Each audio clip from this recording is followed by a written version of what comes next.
Okay. Okay. Well, since we're speaking about Halloween stuff and spooky stuff, maybe I'll start with my first book, which is Vampires and Veggies. Dun dun dun. Two things you don't think you'd usually find together. Thank you, Maddie. I appreciate that. My niece got me.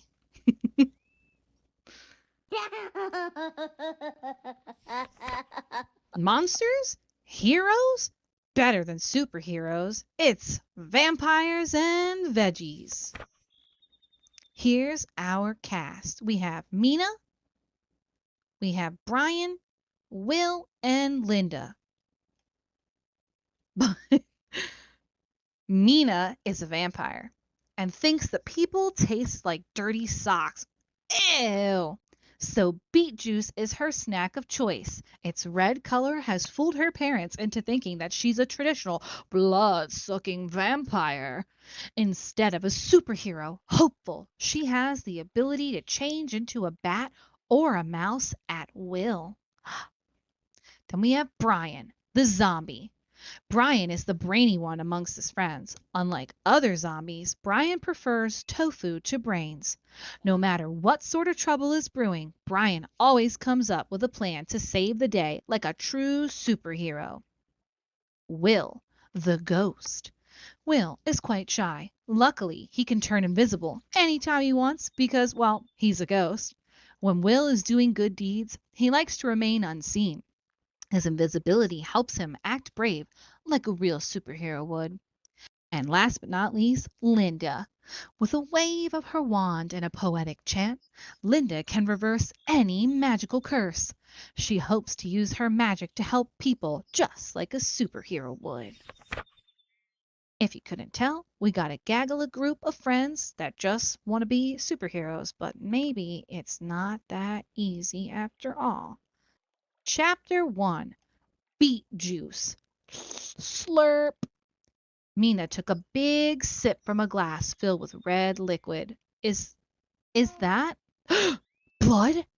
Of course not. It's just beet juice, Mina said. Ew, somehow that's worse, Linda said as she scrunched up her nose in disgust. Why do you drink that? I drink beet juice so my parents think that I drink blood, Mina said. You know, like a normal vampire. Well, it fooled me, Linda said. At least it doesn't taste as bad as people do. Ugh, Mina said. Really? Linda asked. Like, what do people taste like to you? Like dirty socks soaked in pickle juice. Ugh. Double ew, Linda said. Just then, the doorbell rang. Ding dong, ding dong. Mina and Linda ran to the top of the staircase to see who was at the front door. It was the new neighbors. Mina's parents greeted two adults, and a boy stood in the front of the adults. He looked to be about Mina's age. The boy looked up and waved to the girls. We're so glad you could make it, Mina's dad said with an evil grin. Yes, we love having people for dinner, Mina's mom said with a matching evil grin. Uh-oh. The girls ran back to Mina's room. No, no, no, Mina said. This is bad. Like really, really bad. Why? Don't you like having dinner guests? Linda asked. You don't understand, dude, Mina said. They're not dinner guests. They are dinner. Oh, Linda gulped. Mina and her friends were not like other monsters. They didn't suck people's blood or hurt people. They helped people because they wanted to be like superheroes. We better call Will and Brian, Mina said. Beep boop, beep boop, beep boop. Brrr. Chapter 2, Dinner Guests. Mina! Mina's mum called. We need you to come down. The girls looked at each other, worried. Their friends hadn't arrived yet. What should I do? What should I do? Mina asked. Linda shrugged. I don't know. Mina? Mina's dad called. Come meet Mr. and Mrs. Plasma and their son Greg. I have to go, Mina said. When Brian and Will get here, Linda whispered, we'll think of a plan to try and save your neighbors. So try and stall, okay? Mina slowly walked down the staircase. Her parents waited at the bottom. They looked extra excited to see her. Hi, the boy said. He seemed very friendly. Hey, Mina replied, trying to act normal. Mina, please show Greg around, Mina's dad said. You should go and get a bite to eat in the kitchen. Mina's mom said with a wink. Mina grabbed Greg's hand. She pulled him into the kitchen. Yeah, so like your parents, a little strange, kind of, Greg said. They keep asking about like my blood type and like if I take garlic supplements, if I like garlic. Mina sat Greg down at the table. She took a deep breath in. She was afraid Greg would think that she was a blood-sucking monster too. But she had to warn him about her family. We're vampires, Mina whispered. Then she grinned to show him her pointy little fangs.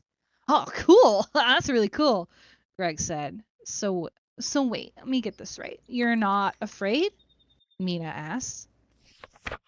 No, not at all. I mean, not all monsters are scary or anything, but like my best friend at my school, like he's a werewolf, so I mean, yeah, that's pretty cool, Greg said. Oh, I mean, yeah, some of us are different, Mina said with a smile. There was a tap on the kitchen window. It was Will. Mina opened the window and let him in. This is my friend Will, Mina said to Greg. In one hand, Will carried Mina's glass of beet juice. Uh, is that blood? Greg asked. No, silly, this is beet juice, Mina said. I don't drink blood. I'm a vegetarian. So, yeah. She drinks beet juice, so her parents won't know her secret, Will said. Oh, why can't your parents know you don't drink blood? Greg asked, confused. Oh my parents would never understand. I mean, like they're totally traditional vampires and stuff, blood suckers, nothing else, Mina explained. We aren't like other monsters, Will said. We like to help people. Ooh, like superheroes, Greg asked. Exactly. We need everyone to think that we're scary monsters, Mina said. And then, we secretly help. Enough talking, Will said. He held up a red marker. Ooh, what's that for? Greg asked.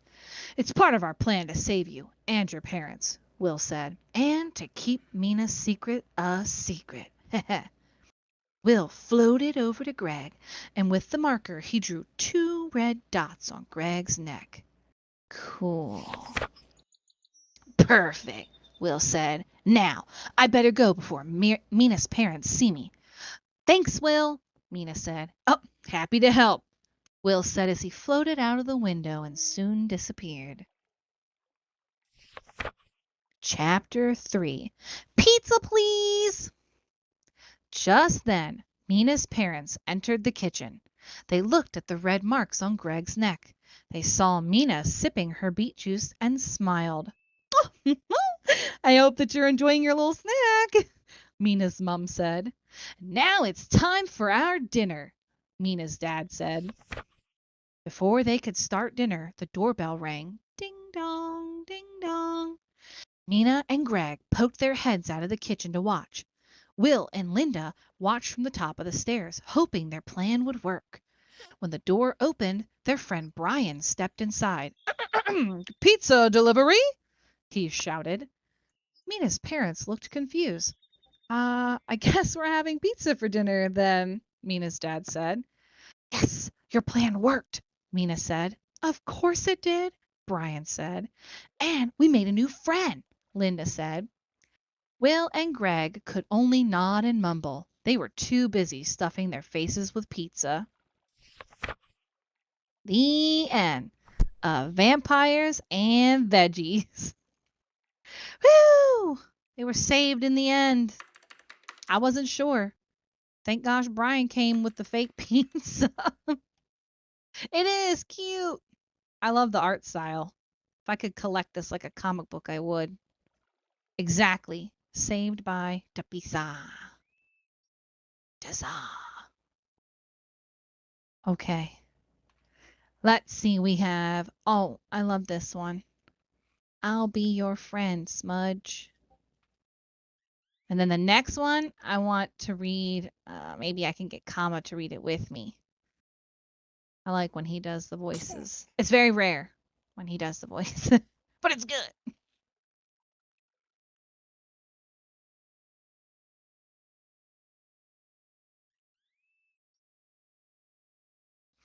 I'll Be Your Friend, Smudge by Miriam Moss. Smudge yawned herself awake in her new room, in her new house. Stripe poked his head around the door. Oh, how many days till my birthday? Asked Smudge. One less than yesterday, replied Stripe, as he did every morning. Suddenly, Smudge sat up. Ooh, then it's today, she cried, jumping out of bed. Happy birthday, smiled Stripe, handing Smudge her present. It was a beautiful box of paints. Downstairs, Smudge painted while Stripe cooked a delicious birthday breakfast. Suddenly, Smudge put down her brush, looking rather worried. Who will come to my party? She asked. I don't know anyone who lives around here. Well, you'll soon make some friends, said Stripe. But we could have a special party this year, just you and me. Smudge tried to look pleased. Quickly, Stripe added, perhaps we could build a treehouse to have the party in. And Smudge's face lit right on up. All morning long, Smudge and Stripe worked hard. Smudge drew plans of the treehouse while Stripe sawed and hammered. By the afternoon, the house was built. Stripe went to find a rug for the floor. Smudge sat in the treehouse, waiting for Stripe. However hard she tried, she couldn't help feeling sad that she had no friends to play with her on her birthday. A tear spilled to the ground. Splosh! Then another. Splash! Then another. Splash, splash! Suddenly, something below moved. Well, bother me, it's a-raining, said a voice. Smudge peered down.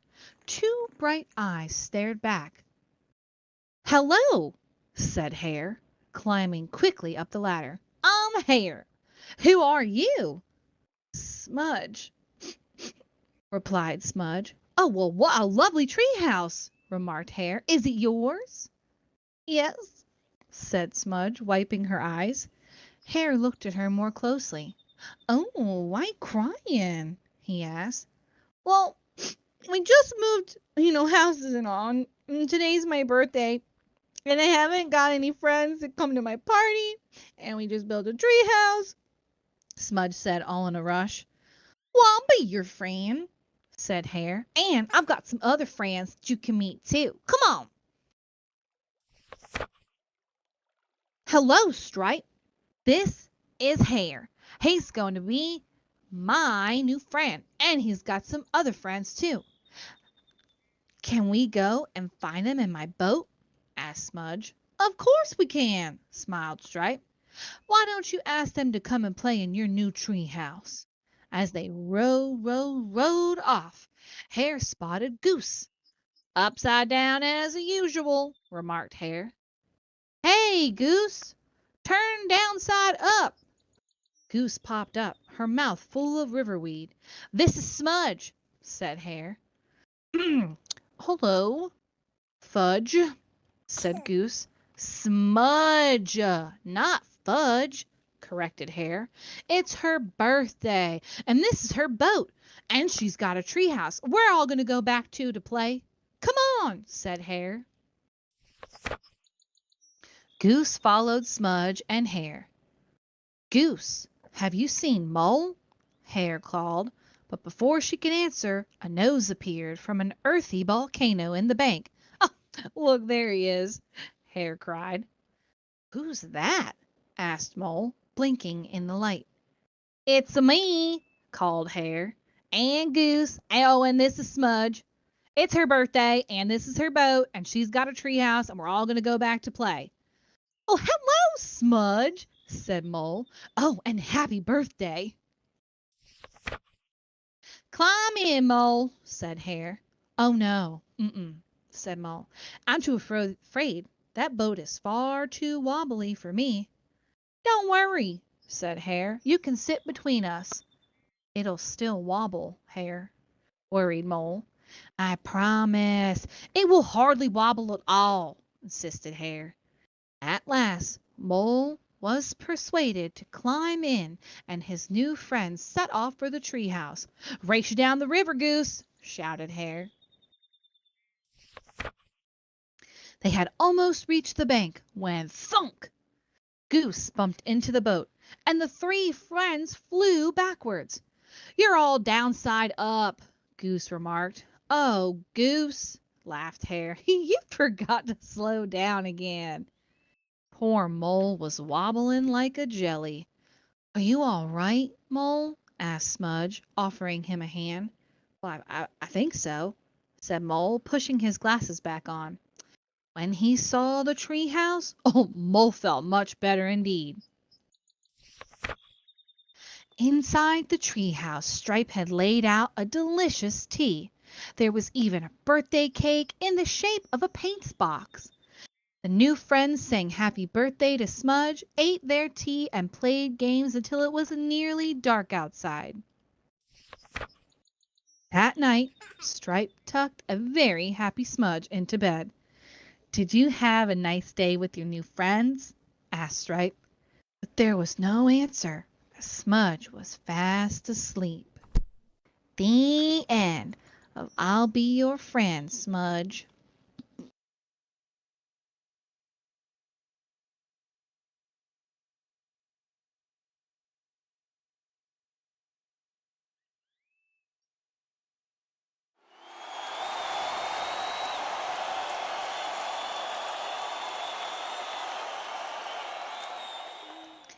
And on that note, I thank all of you for coming and celebrating my Rez-Day with me.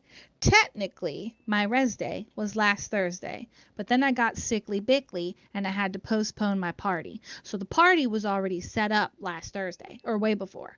And then I was sickly bickly, and now I'm non-sickly bickly, and now we're finally having the party for my Rez-Day. And I'm really glad that you all were able to make it because, like Smudge, it's always good to celebrate your birthday, even your virtual birthday, with friends. So thank you. Oh, yeah. Sickly Bickly. I don't know how that happened, but I came up with that sometime like a year ago, and it's stuck, and it's slowly spreading throughout the friend group, and that I appreciate. I really like that. Oh my gosh. 21st Rez-Day? Let's see. I made it to 12 years old. Wow. I am 12. Sickly Bickly is contagious. Agreed. I agree with that.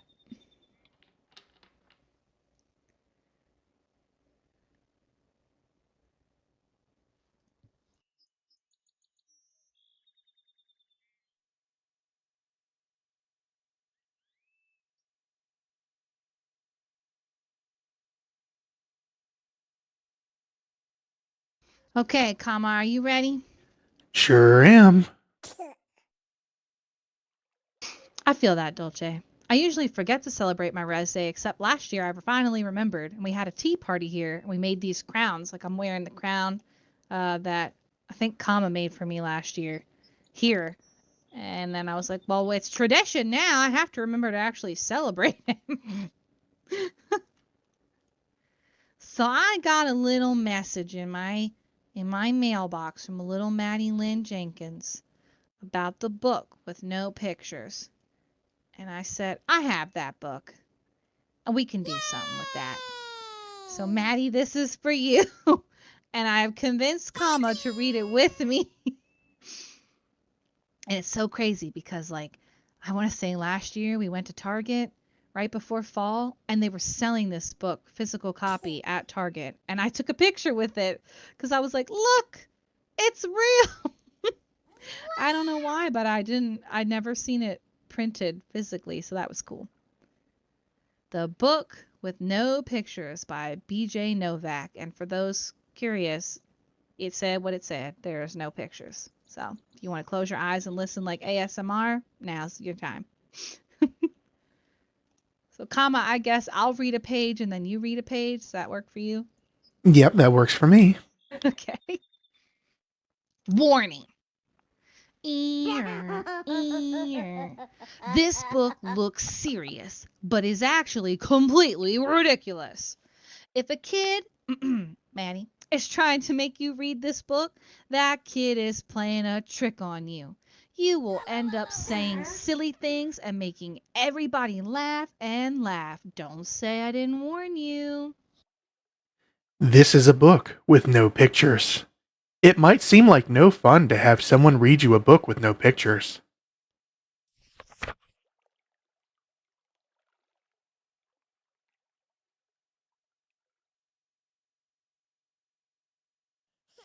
It probably seems boring and serious, except Here is how the book works. Everything the words say, the person reading the book has to say, no matter what. that's the deal. That's the rule. So that means even if the word says, Blork? Wait, what? That doesn't even mean anything. blurf, wait a second, what? This isn't the kind of book I wanted to read. And I have to say every word the book says? Uh-oh. I am a monkey who taught myself to read. Hey, I'm not a monkey. I'm clearly a frog. And now I'm reading you this book with my monkey mouth in my monkey voice. That's not true. I am not a monkey. Yeah, you're a hyena. Right?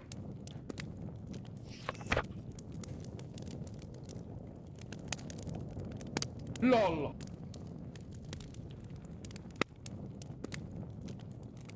Yes, I am a monkey. No, I'm not. Also, I am a robot monkey. What? Make that a robot hyena. And my head is made of blueberry pizza. Ew. Wait a second. Is this whole book a trick? Maybe it's a treat. Can I stop reading, please? No? And now it's time for me to sing you my favorite song. A song? Do I really have to sing a... Glug, glug, glug. My face is a bug. Huh? I eat ants for breakfast right off the rug.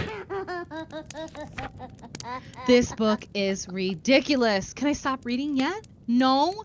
There's even more pages? I have to read the rest? My only friend in the whole wide world is a hippo named Boo Boo Butt.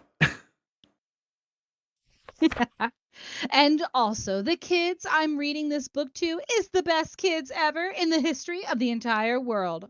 Oh, really? And this kid's is the smartest kids too, because this kid's chose this book even though it had no pictures. Because these kids know that this book is the book that makes grown-ups have to say really silly things. And makes silly sounds like... Oh no, no, here it comes. Glorglowacko, magrumpfadoo, ay, ay, ay, broog, broog, broog, oomph, eemph, blaggety, blaggety, glibbity, globbity, globbity, glibbity, bleep, bloop, badoongy face.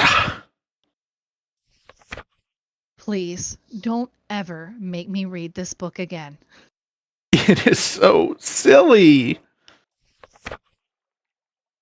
In fact, it is completely and utterly preposterous. Next time, please, please, please, please, please choose a book with pictures. Please, because this is just too ridiculous to read. The end. Bonk. I didn't want to say that. Are you sure that was what you didn't want to say? Kilolo said run that back. She missed that one page. Oh, goodness. Liam again. You did really good, honey. Thank you. Oh, why, thank you. Thank you very much. Oh my gosh. I think one of these days I'll have to get with Miss Cloudy and see where she got the donkey book because I've never read that and I want to know about the blinking winky pertanky Stinky plinky stonky donkey. planky. Yeah. You got it. Nicely blurred. I feel like that book is at Caterpillar. Oh my gosh. Okay, cool. That's hilarious. Every time Miss Cloudy reads it, I lose it. I'm like, I gotta hear myself try it once. I'm not good at tongue twisters, so we shall see. Oh my goodness. And then the last book before we get into games and explore whatever or color pages is my favorite book of all time. Stripes. Yes. See Bandit knows. A Bad Case of the Stripes by David Shannon. My mom read me this book when I was sick as a little kid, and that probably wasn't a good time because I genuinely thought I could catch a bad case of the stripes. And you shall see why. Camilla Cream loved lima beans, but she never ate them. All of her friends hated lima beans, and she wanted to fit in. Camilla was always worried about what other people thought of her. Today she was fretting even more than usual. It was the first day of school, which was yesterday, by the way, and she couldn't decide what to wear. There were so many people to impress. She tried on 42 outfits, but none seemed quite right. She put on a pretty red dress and looked in the mirror, and then she screamed.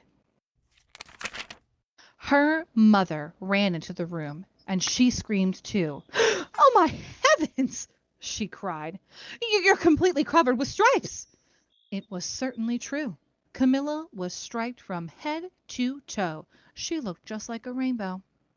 Miss Cream felt Camilla's forehead. Do you feel all right? She asked. I feel fine, Camilla answered. But just look at me. Oh, you get back in bed this instant, okay? Her mother ordered. You're not going to school today. No. Mm-mm. Camilla was relieved. She didn't want to miss the first day of school, but she was also afraid of what other kids would say, and she had no idea what to wear with all these crazy stripes. That afternoon, Dr. Bumble came to examine Camilla. Post extraordinary, he exclaimed. I've never seen anything like it. Are you having any coughing, sneezing, runny nose, aches, pains, chills, hot flashes, dizziness, drowsiness, shortness of breath, or uncontrollable twitching? Hmm? No, Camilla told him. I feel fine. Well, then, Dr. Bumble said, turning to Miss Cream, I don't see any reason why she shouldn't go to school tomorrow. Here's some ointment that should help clear up those stripes in a few days, and well, if it doesn't, you know where to reach me. Off he went. The next day was a disaster. Everyone at school laughed at Camilla. They called her Camilla Crayon and Night of the Living Lollipop. She tried her best to act as if everything were normal, but when the class said the Pledge of Allegiance, her stripes turned red, white, and blue, and she broke out in stars. The other kids thought this was great. One yelled out, "Let's see some purple polka dots." Sure enough, Camilla turned all purple and all polka dotty. Someone else shouted, "Checkerboard!" and a pattern of squares covered her skin. Soon everyone was calling out different shapes, colors, and patterns, and poor Camilla was changing faster than you could change channels on a television. That night, Miss Harms and the school principal called, or Mr. Harms. I'm sorry, Miss Cream, he said. I'm going to have to ask you to keep Camilla home from school. She's just too much of a distraction to the students, and I've been getting some calls from the other parents.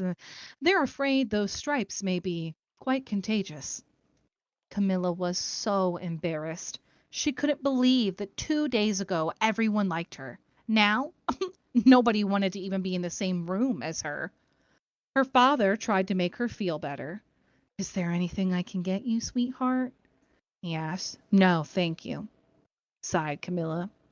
What she really wanted was a nice plate of llama beans. Llama beans? Lima beans! Oh dear. This is taking me back to Walmart risotto. And I feel a gesture coming on. Lima beans. And she had been laughed at enough for one day, though. Well, yes, I see, Dr. Bumble mumbled when Mr. Cream phoned the next day. Well, I think I'd better bring in the specialist. We'll be right over. About an hour later, Dr. Bumble arrived with four people in long white coats. He introduced them to the Creams. Well, this here is Dr. Grop, and then we have Dr. Sponge and Dr. Cricket. Oh, and yes, and Dr. Young. Mhm. Then the specialists went to work on Camilla. They squeezed and jabbed, tapped and tested. It was all very uncomfortable. Well, it's not the mumps, concluded Dr. Grop. Or the measles, said Dr. Sponge. Definitely not chicken pox, said Dr. Cricket. Or sunburn, said Dr. Young. Try these, said all of the specialists in unison. They each handed her a bottle filled with different colored pills. Up.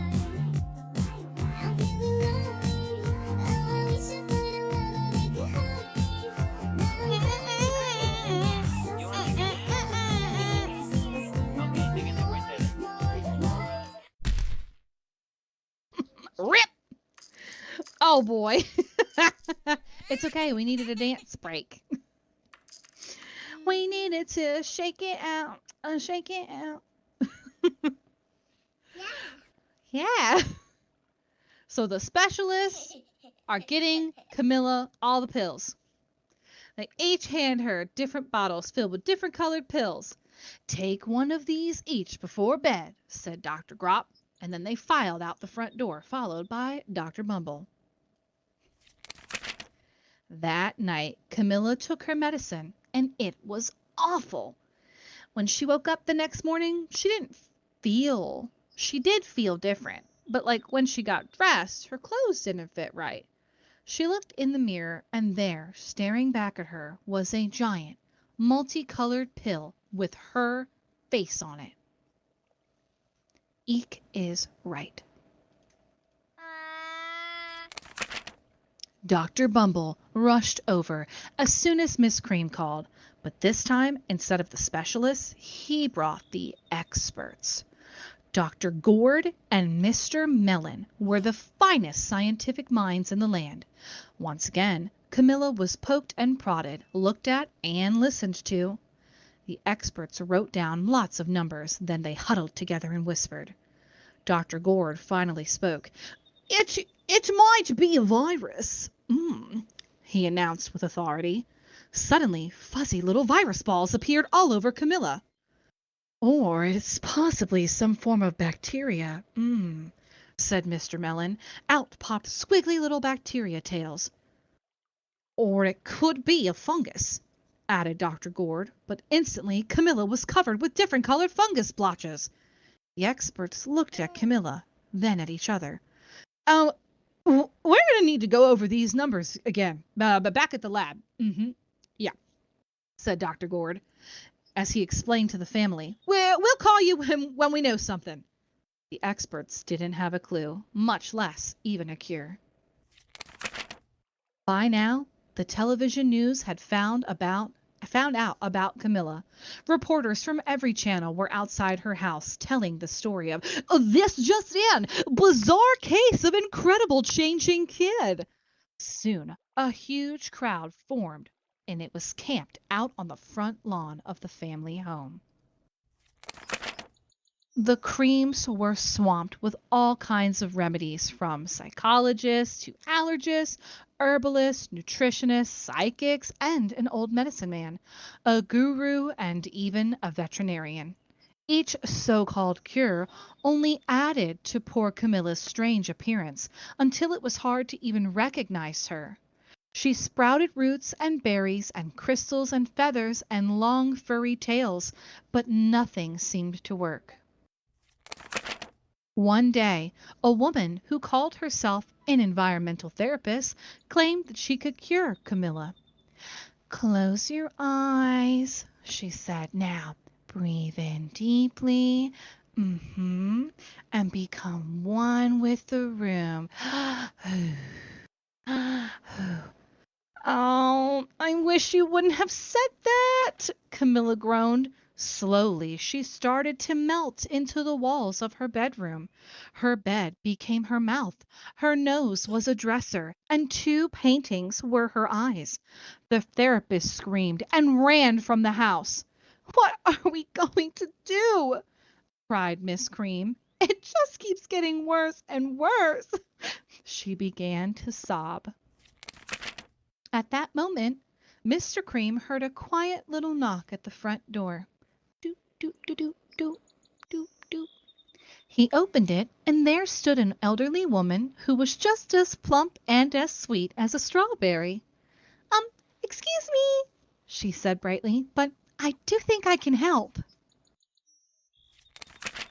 She went into Camilla's room and looked around. Oh my goodness, she said with a shake of her head. What have we here? Well, it's a bad case of stripes. One of the worst ones I've ever seen. She pulled a container of small green beans from her bag. Here, she said. These might do the trick.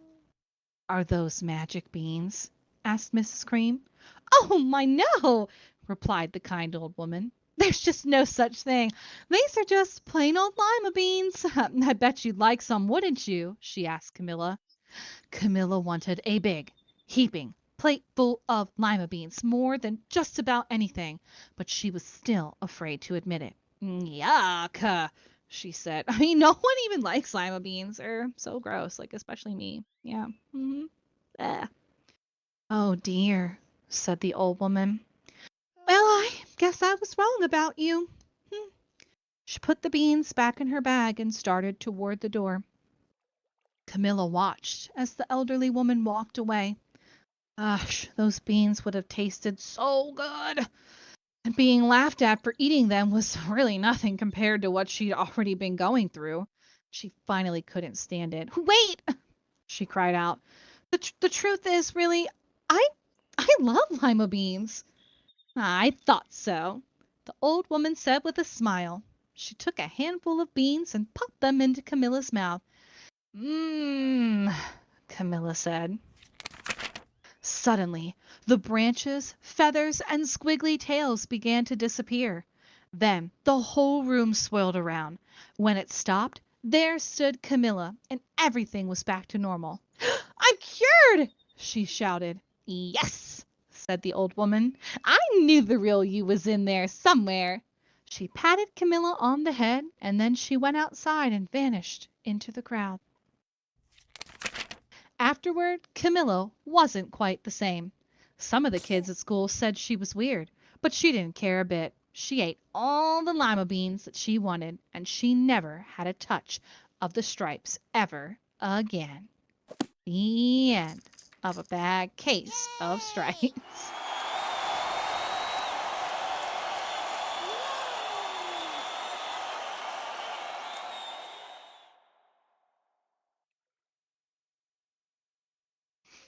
Yeah, I love that book. As you can see, being a small child, when my mom told me this story while I was sickly bickly, that I would have believed I would have had the bad case of the stripes. Not that I like lima beans or anything, but I feel like you could apply it to anything really, like any other vegetable on the planet, like broccoli or green beans or Brussels sprouts and donuts, possibly. Yeah, I feel that.